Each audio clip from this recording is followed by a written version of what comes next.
नमस्कार मित्रों, आज 19 जुलाई 2023 और वार है बुधवार। और बुधवार को हम प्रस्तुत करते हैं दीनदयाल की चौपाल कार्यक्रम में एक हिंदी बाल कहानी का वाचन। और आज हम आपको एक बाल कहानी सुनाएंगे। पवन चौहान जो हिमाचल के हैं, और इससे पहले कुछ दुख सुख की कुछ बातें भी, कुछ सूचना, कुछ समाचार भी, कुछ साहित्यिक बातें भी। तो एक तो खास बात मैं आपको ये बताना चाहूँगा कि मेरी मदर इन लॉ का 7 जुलाई को देहावसान हुआ था और 18 जुलाई को उनकी आत्मिक शांति के लिए गरुड़ पुराण के पाठ का वाचन किया गया था, पाठ का भोग किया गया था। उसमें राजस्थान के विभिन्न शहरों के अलावा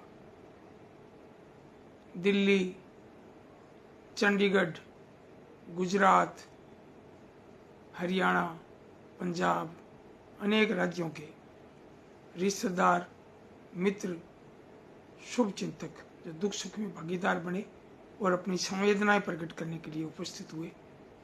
और बहुत ही अच्छा लगा कि लगभग 1000 के लगभग यहाँ महाराजा अग्रसेन भवन हनुमानगढ़ में यह आयोजन रखा गया था। और इस मंच के माध्यम से भी मैं, मेरी मदर इन लॉ और मेरे साले साहब जो है अनिल सुनील की माता जी, उनकी आत्मा को भगवान शांति दे और अपने चरणों में स्थान दे, मैं नमन करता हूं उनको। अब इस खास जो है एक संवेदना के समाचार के बाद अब कुछ मैं सूचनाएं देना चाहता हूं कि राजस्थान साहित्य एकेडमी उदयपुर, इसकी ओर से सचिव महोदय जो हैं डॉक्टर बसंत सिंह सोलंकी, उनके अनुसार नवोदित प्रतिभा प्रोत्साहन पुरस्कार के लिए रचनाएं आमंत्रित की गई हैं और वो वर्ष 2023-24 के लिए। और ख़ास बात यह है कि इसमें जो रचनाकार भाग लेंगे उनके 10 जुलाई 2023 को 23 वर्ष से अधिक आयु ने हो और स्कूल या कॉलेज में नियमित अध्ययन करते हों, तो वे अपनी रचनाएं जैसे 5 कविताएं भेज सकते हैं पुरस्कार के लिए, और एकांकी भेज सकते हैं, कोई निबंध भेज सकते हैं, इस तरह की रचनाएं वहाँ भेज सकते हैं। और दूसरा, पंडित जवाहरलाल नेहरू बाल साहित्य अकादमी के सचिव महोदय हैं श्री राजेंद्र मोहन जी शर्मा, उनके अनुसार मेरे महापुरुष संस्मरण के लिए रचनाएं आमंत्रित की गई थी, जिसकी 5 जुलाई थी, लेकिन अब 31 जुलाई 2023 कर दी गई है। और इसमें कक्षा 6 से 8वीं तक के बच्चे जो है महापुरुषों के जो संस्मरण लिखकर भेजें 500 शब्दों में, और 9वीं से 12वीं तक के विद्यार्थी वे 700 शब्दों तक किसी भी महापुरुष के बारे में, जो कि इसमें 15-16 दे रखे हैं महापुरुष, सूचना दे रखी है, तो उन महापुरुषों के किसी एक महापुरुष के बारे में वो लिखकर भेज सकते हैं 700 शब्दों में। और इसकी जुलाई जो है वो, इसकी अंतिम तिथि है 31 जुलाई।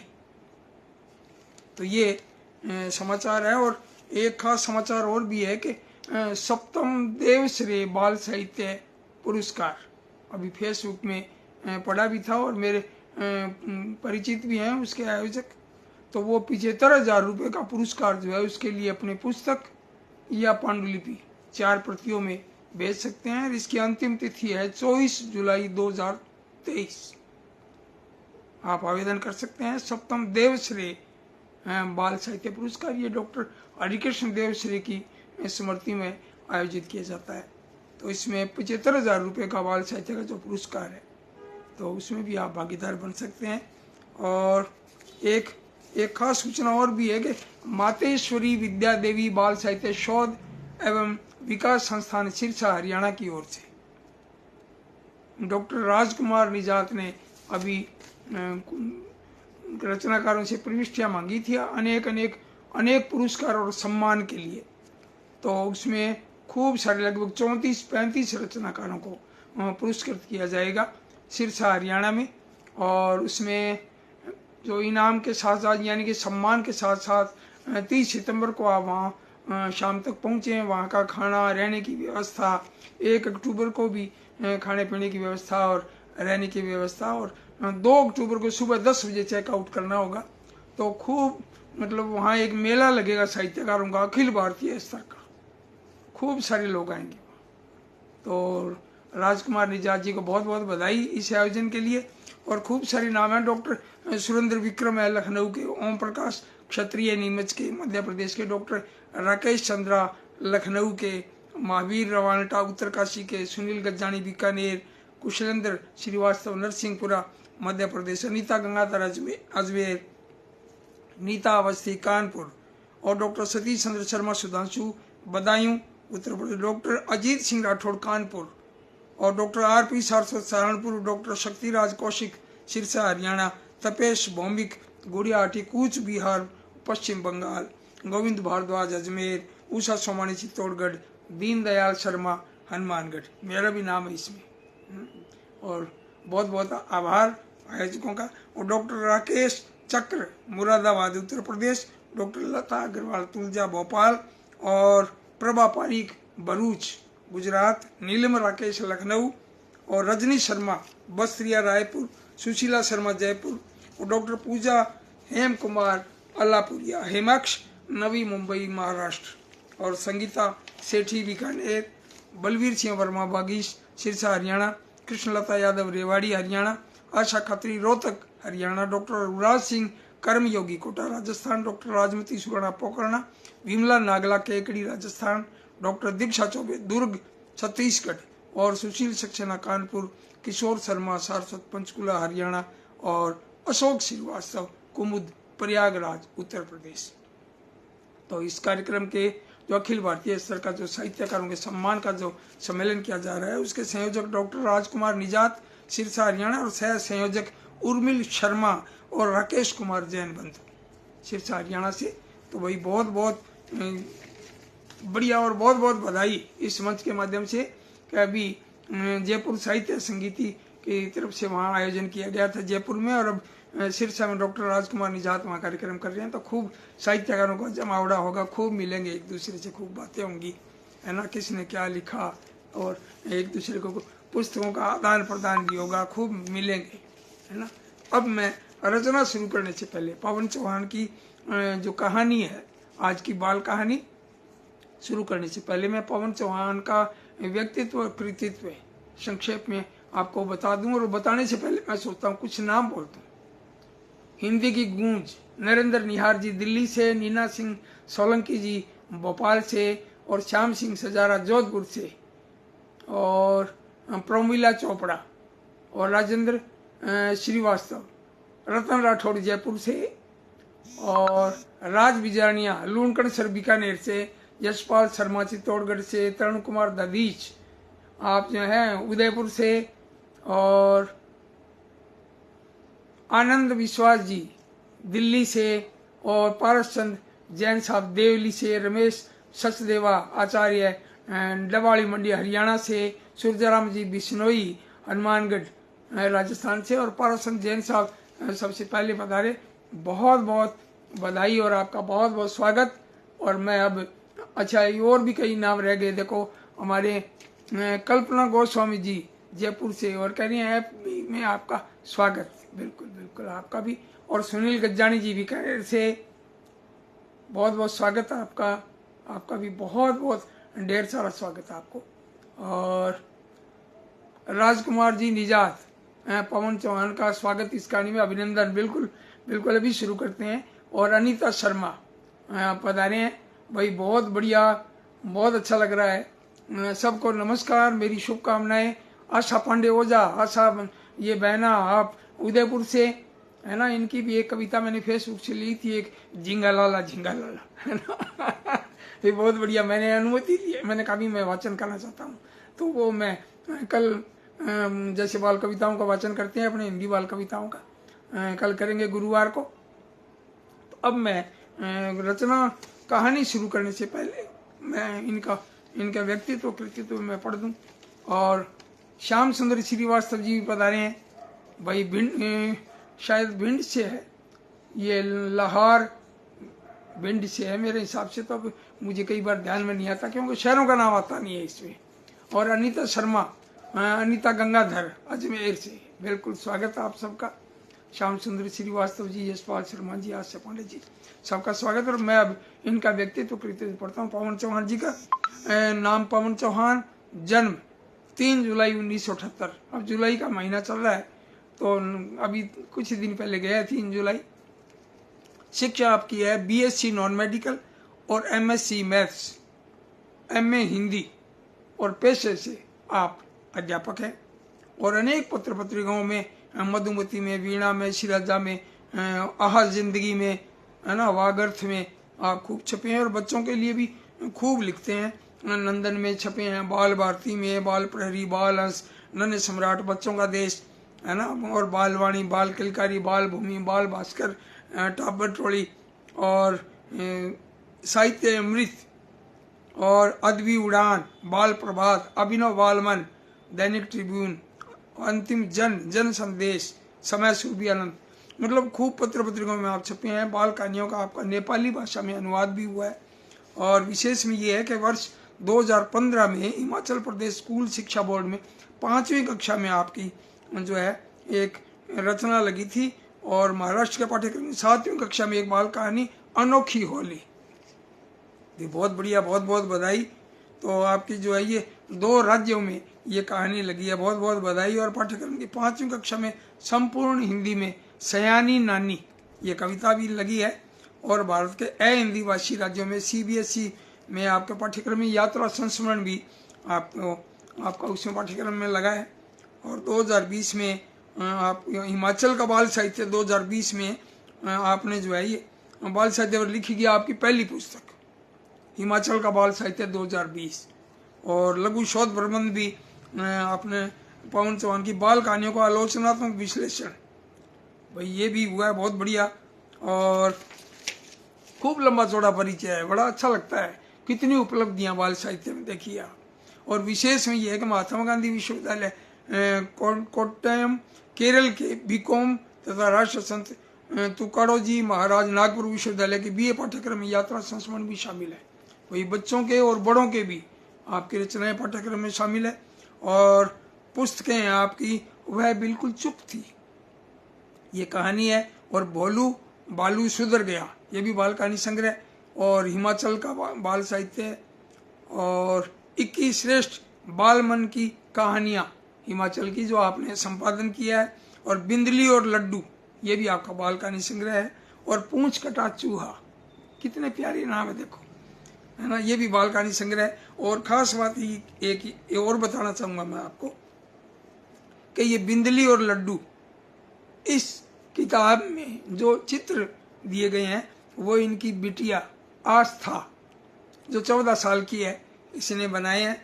भाई आस्था को बहुत बहुत बधाई। और खूब सारे चित्र और भी बनाओ, मैं भी कोई किताब आपको भेजूँ उसके भी चित्र बनाओ, और भी मित्रों के आप चित्र बनाओ, और सबका हौसला बढ़ाओ, हम आपका हौसला बढ़ाएं।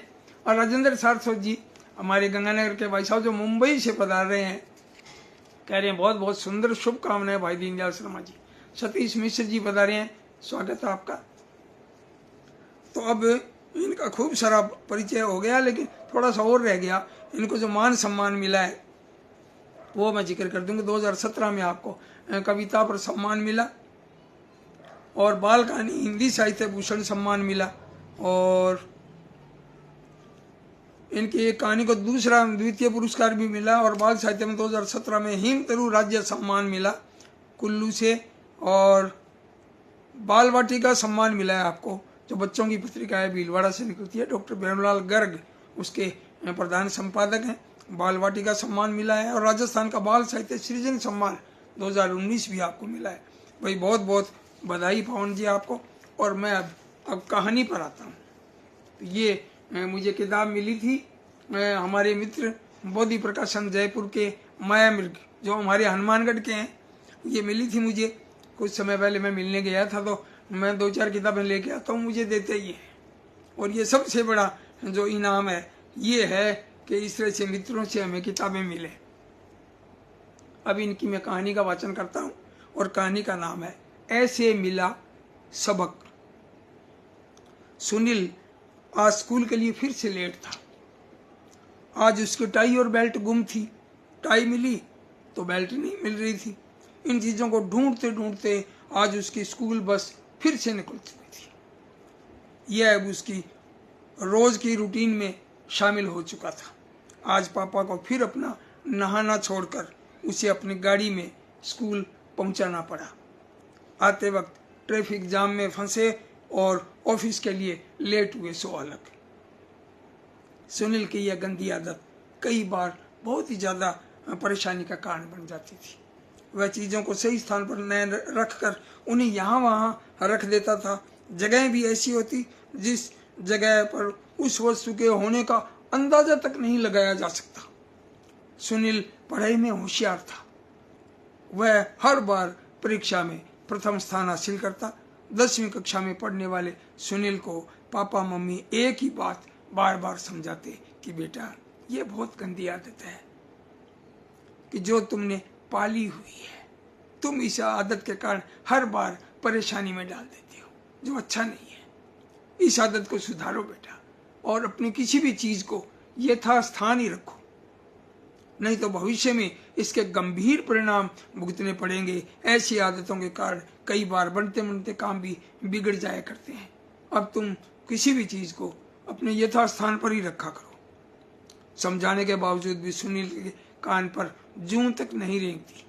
वह उसी लापरवाही के साथ अपनी हर चीज को उसके स्थान पर न रखकर हर कहीं रखने से बाज नहीं आता। उसे जैसे किसी चीज की फिक्र ही नहीं थी। स्कूल ड्रेस, जूते, टाई, बेल्ट, किताबें, कॉपियां व घर का अन्य सामान कहाँ का कहाँ मिलता। जहां उसका दिल करता वह उसे वहीं छोड़ देता। हद तो तब हुई जब एक बार पढ़ते पढ़ते उसे लघु शंका ने घेर लिया और अपनी कॉपी लेकर सीधा टॉयलेट में जा घुसा और कॉपी वहीं रखाया। दूसरी सुबह उस विषय का क्लास टेस्ट था। टॉयलेट से निकलने के कुछ घंटे पश्चात वह याद करने के लिए कॉपी ढूंढने लगा तो उसे वह नहीं मिली। सभी घर वाले एक बार फिर कॉपी खोजने में व्यस्त हो गए।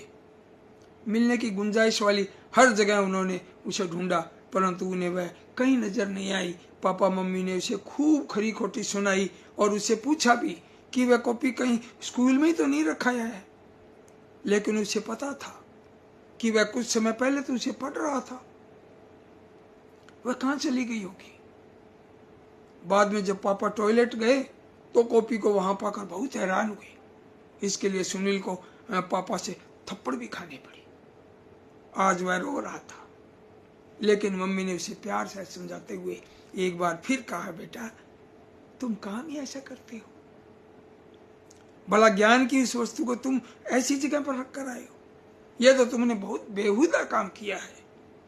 बेटा अब तुम बड़े हो रहे हो, तुम्हारी जिम्मेदारी बढ़ रही है, अपनी इस आदत को सुधारो। ऐसी लापरवाही के कारण कई बार लेने के देने पड़ जाते हैं। तुम्हें पता है तुम्हारी चीजों का स्थान कहाँ है। उन्हें सावधानी से वहीं रखा करो जहां वो चीज होनी चाहिए। जब दिल से तुम इस काम को करोगे तो धीरे धीरे तुम्हारी यह आदत बन जाएगी और तुम्हारा हर काम आसान हो जाएगा। फिर कोई चीज गुम नहीं होगी। इससे समय की भी बचत होगी और रोज रोज की परेशानी से तुम्हें छुटकारा भी मिलेगा। परंतु इस बात का भी सुनील पर ज्यादा असर नहीं हुआ। जब सुनील को अपनी इस आदत के कारण एक बेशकीमती तोहफा और बेहतरीन मौका अपने हाथ से गंवाना पड़ा। इस वर्ष जिले में एक लैपटॉप कंपनी ने एक प्रतियोगिता का आयोजन करवाना निश्चित किया। जिले के पहले 10 विजेताओं को प्रदेश के मुख्यमंत्री के हाथों से लैपटॉप इनाम में दिए जाने थे। कंपनी यह अपने प्रोडक्ट की मशहूरी के लिए कर रही थी। हर स्कूल से प्रतियोगिता में बैठने वाले विद्यार्थियों के नाम कंपनी को भेजे गए। कंपनी ने सभी विद्यार्थियों को परीक्षा के लिए हॉल का टिकट जारी किया, जिनके बगैर परीक्षा में कोई भी विद्यार्थी नहीं बैठ सकता था। सुनील बड़ा खुश था। अपने ज्ञान के बल पर लैपटॉप हासिल करने का यह सुनहरी मौका था जो सुनील को किसी भी सूरत में सुनील जो है खोना नहीं चाहता था। उसे अपने ऊपर विश्वास था क्योंकि वह पहले ही इस तरह की कई परीक्षाओं में जिले क्या प्रदेश भर में अपना नाम रोशन कर चुका था। इस बार भी वह परीक्षा की तैयारी में रात दिन जुट गया। उसे लैपटॉप जो हासिल करना था वह भी प्रदेश के मुख्यमंत्री के हाथों से। वह दिन उसके और उसके परिवार के लिए कितना खुशी वाला होगा, यह सोचकर वह आनंदित हुआ जाता था। परीक्षा का दिन भी आ गया, लेकिन वही हुआ जो होना चाहिए था। आज उसका हॉल टिकट नहीं मिल रहा था, और जिस टिकट के बिना हॉल में प्रवेश की अनुमति भी नहीं थी। सुनील और उसके मम्मी पापा सुबह से ही वो हॉल टिकट को ढूंढने में जुटे हुए थे। बहुत मशक्कत के बाद भी उन्हें हॉल टिकट तो नहीं मिला, परंतु परीक्षा का समय जरूर निकल गया। सुनील का किया धरा आज सब मिट्टी में मिल चुका था। उसके सपनों के उड़ान ने हामी भर दी थी। आज वह सचमुच बहुत दुखी था। लगभग 1.5 हफ्ता पहले उसे स्कूल से हॉल टिकट मिला था। जाने उसे उस लापरवाही के कारण क्या पता कहाँ रख दिया। उसे तो भी याद ही नहीं रहा था। दोपहर का समय हो चला था। सुनील की मम्मी के हाथ में इस वक्त हॉल टिकट था, जो लंच तैयार करते समय उन्हें रसोई घर में फ्रिज के ऊपर रखे कपड़े के नीचे मिला। सुनील को अब सब कुछ याद हो आया कि कैसे उसने वह टिकट उस जगह पर रख दिया था। परंतु अब समय निकल चुका था। अब सुनील के पास पछतावे के अलावा और कोई चारा शेष न था। यह सचमुच सुनील जैसे होनहार के लिए दुख की घड़ी थी। उसे रह रहकर मम्मी पापा की बातें याद आ रही थी। वह अपनी गलती के लिए शर्मिंदा हो रहा था। इस घटना ने सुनील में परिवर्तन का दिया जला दिया था। उसने मम्मी पापा से अपनी इस गलती के लिए माफी मांगी और मन ही मन प्रण भी किया कि वह कभी भी ऐसी लापरवाही नहीं करेगा और सही जगह पर अपनी चीजों को सही जगह पर रखेगा। उसे अब सबक मिल चुका था। वही बहुत खूब, बहुत प्यारी कहानी बोलू बालू सुधर गया, इस किताब में से मैंने कहानी सुनाई है। और पवन चौहान, आप जो है महादेव गांव से हैं और तहसील सुंदरनगर, जिला मंडी और हिमाचल प्रदेश। पवन चौहान जी को बहुत बहुत बधाई, ढेर सारी बधाइयाँ। और जो साथी जो मित्रगण जुड़े हैं उनके मैं नाम बोल दूं। रमेश सचदेवाचार्य, जीवंत प्रस्तुति के लिए आभार। और अनीता शर्मा जी, जो अनीता गंगाधर कह रही है शानदार कहानी। राजकुमार रिजाज जी कह रही है कि बच्चों को सीख देने वाली कहानी है। और कह रही है कि सुनील द्वारा की गई लापरवाही वास्तव में चिंताजनक है। और राजकुमार निजाज जी कह रहे हैं कि अच्छी कहानी, बच्चे इस कहानी पर विचार करेंगे तथा अपनी इस प्रकार की गलतियों में सुधार करें, ऐसा मैं समझता है ना। यशपाल जी कह रहे हैं संदेश पर कहानी के लिए पवन जी को बहुत बहुत बधाई। और पवन चौहान जी भी कह रहे हैं कि आपने बहुत शानदार पाठ किया सर, बहुत बहुत आभार। भाई कहानी अच्छी थी है ना, तो मैं चुनिंदा कहानियां लेता हूँ और कहानियों का पहले मैं वाचन करता हूँ, देखता हूँ भी कौन सी कहानी पढ़ूं, कौन सी ठीक रहेगी। तरुण कुमार दधीच पधारी हैं उदयपुर से, हमारे पुराने साथी नीना सिंह सोलंकी पधारी हैं। ये कह रहे हैं कि शिक्षाप्रद कहानी सुरुचिपूर्ण भाव लिखी गई है। और तरुण जी कह रहे हैं कि शिक्षा प्रदबाल कहानी के लिए पवन जी चौहान और दीनदयाल जी को शुभकामनाएं। सुंदर कहानी के लिए बहुत बहुत बधाई। और पारसचंद जैन साहब देवली से कह रहे हैं कि शानदार सबक सिखाने वाली कहानी, सुंदर वाचन पवन जी, और आपको बधाई। भाई ढेर सारी आपको भी बहुत बहुत बधाई है ना। और मैं समझता हूँ कि मेलाराम शर्मा हमारे मेरे सहपाठी रहे हैं, पंडित मेलाराम जी शर्मा सोलन और हिमाचल से। और हमने पीजी डिप्लोमा पत्रकारिता में साथ ही किया था 1985 में। तो मेरे बहुत अच्छे साथी, मेरे बड़े भाई। और डॉक्टर घनश्याम नाथ कच्छावा कह रहे हैं जय हो जय जय, क्या बात है। नवनीत राय रुचिर सोजत पाली से, सुंदर कहानी और सुंदर प्रस्तुति भाई जी नमस्कार, शानदार आयोजन की हार्दिक बधाई।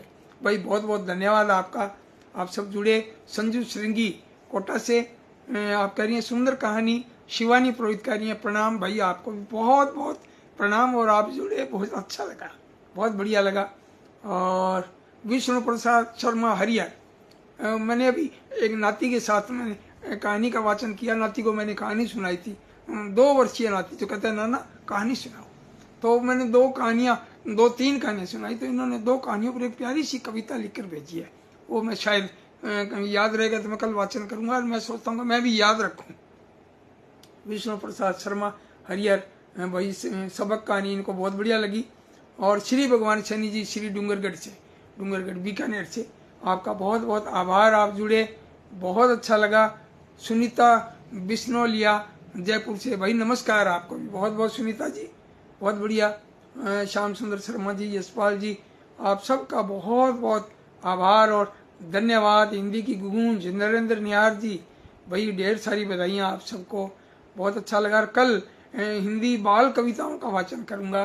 कल आप कल हिंदी बाल कविताओं में आप जरूर पधारिए, और हो सकता है उसमें कोई आपकी कहानी कविता भी हो, है ना। तो कल हिंदी बाल कविताओं का वाचन करूंगा, 10-12 मित्रों की कविताएं, और मैं फेसबुक से भी ले लेता हूँ, मेरे पास जो किताबें हैं उनसे भी ले लेता हूँ, कुछ मित्र किताबें भेजते हैं उनमें से भी ले लेता हूँ। तो इस तरह का आयोजन ये जीवन पर्यंत चलता रहे। तो आपको बहुत बहुत बधाई और बहुत बहुत धन्यवाद, मेरी शुभकामनाएं। नमस्कार। अब मिलते हैं कल शाम को 7 बजे, मिलते हैं दीनदयाल की चौपाल।